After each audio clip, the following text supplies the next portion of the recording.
Subscribe, like and share Cosmo Academia. Chhath Puja एक बहुत पुराना हिंदू त्योहार है। ये सूर्य देवता के लिए आभार और सम्मान का जश्न है।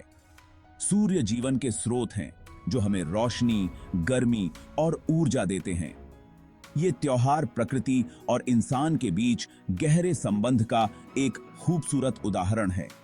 ये हमें सूरज की शक्ति और उनके आशीर्वाद के लिए आभार व्यक्त करने के महत्व की याद दिलाता है। छठ पूजा सिर्फ एक रस्म नहीं है, ये जीने का तरीका है। ये हमें प्रकृति का सम्मान करना और उसके साथ तालमेल बिठाकर रहना सिखाती है। ये हमें याद दिलाती है कि हमारी खुशहाली पर्यावरण की खुशहाली से जुड़ी हुई है। त्योहार का आंतरिक और बाहरी दोनों तरह की सफाई पर जोर इसी संबंध को और उजागर करता है। छठ पूजा महिलाओं पर अपने जोर के लिए खास तौर पर महत्वपूर्ण है। महिलाएं व्रत रखने, प्रसाद बनाने और पूजा करने जैसे कामों में मुख्य भूमिका निभाती हैं। ये हिंदू परंपरा में महिलाओं के महत्व और जीवन की देखभाल करने वाली और रक्षक के रूप में उनकी भूमिका को उजागर करता है। ये त्योहार परिवार और समुदाय के एक साथ आने का समय होता है। लोग पूजा की तैयारी करने, भक्ति गीत गाने और कहानियां साझा करने के लिए इकट्ठा होते हैं। Subscribe, like and share Cosmo academia.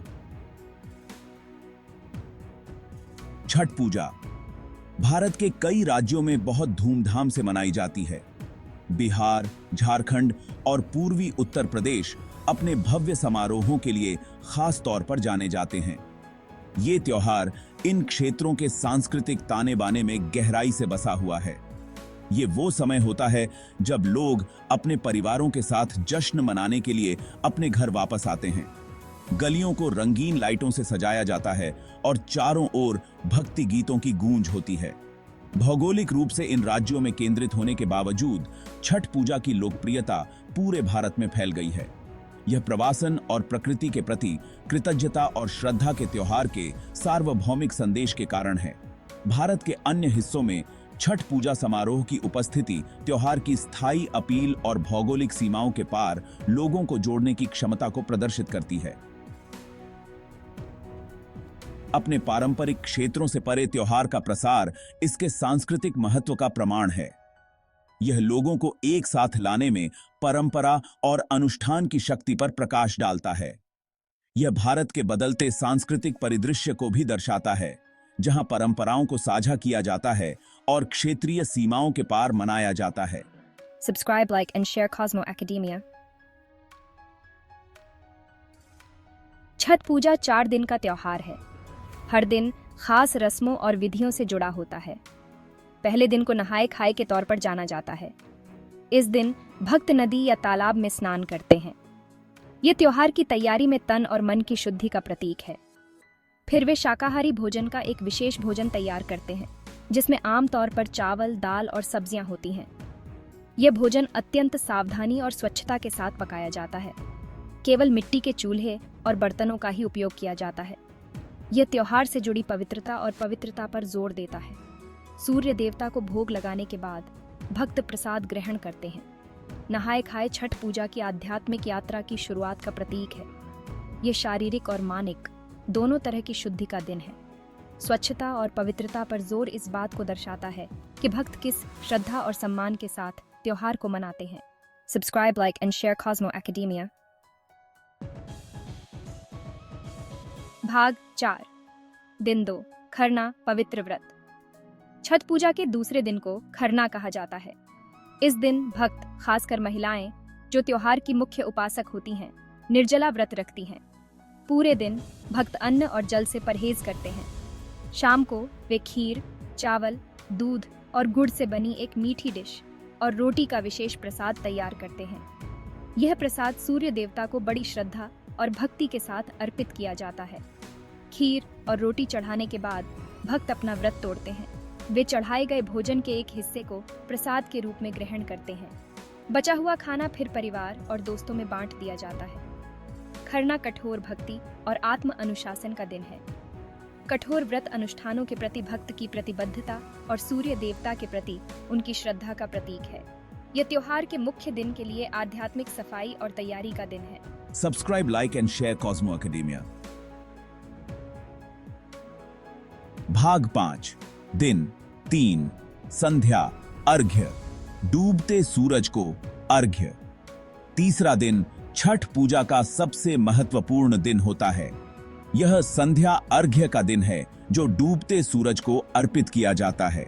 इस दिन भक्त नदियों और तालाबों के किनारे इकट्ठा होकर डूबते सूरज को अपनी प्रार्थना अर्पित करते हैं।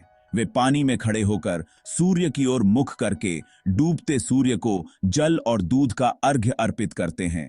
इसके साथ प्रार्थना और भक्ति गीत भी गाए जाते हैं। माहौल भक्ति से भर जाता है और डूबता सूर्य एकत्रित भक्तों पर एक सुनहरी चमक बिखेरता है। अर्घ्य एक विशेष सूप में चढ़ाया जाता है जिसमें फल, मिठाई और अन्य प्रसाद भरे होते हैं। यह प्रकृति की प्रचुरता और सूर्य के आशीर्वाद के लिए भक्तों द्वारा अनुभव की जाने वाली कृतज्ञता का प्रतीक है।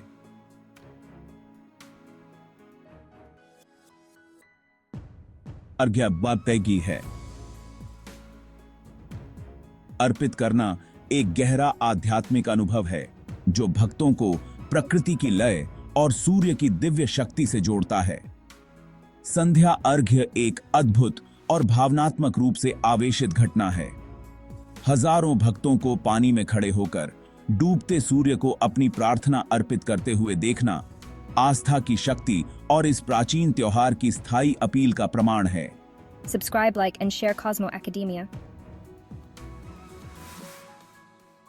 भाग 6, दिन 4, उषा अर्घ्य, उगते सूरज का स्वागत।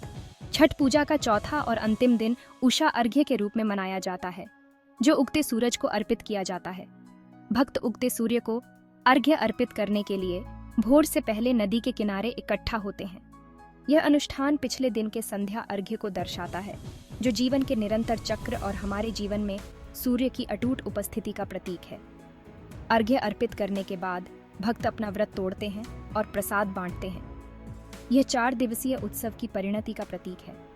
माहौल खुशी और कृतज्ञता से भर जाता है क्योंकि भक्त सूर्य देवता का आशीर्वाद लेकर घर लौटते हैं। उषा अर्घ्य त्योहार का एक सुंदर अंत है, जो एक नई शुरुआत और एक उज्जवल भविष्य के वादे का प्रतीक है। यह सूर्य की जीवनदायिनी ऊर्जा और प्रत्येक दिन को कृतज्ञता और आशा के साथ जीने के महत्व की याद दिलाता है। Subscribe, like and share Cosmo academia. भाग 7, छठ पूजा एक कालातीत परंपरा। छठ पूजा अपनी अनूठी विशेषता के लिए अलग है। मूर्ति पूजा का अभाव। यह त्योहार सूर्य की प्रत्यक्ष पूजा पर केंद्रित है। प्रकृति के साथ यह सीधा संबंध त्योहार की प्राचीन जड़ों को दर्शाता है। यह जीवन, कृतज्ञता और प्रकृति की स्थायी शक्ति का उत्सव है। Subscribe, like and share Cosmo academia.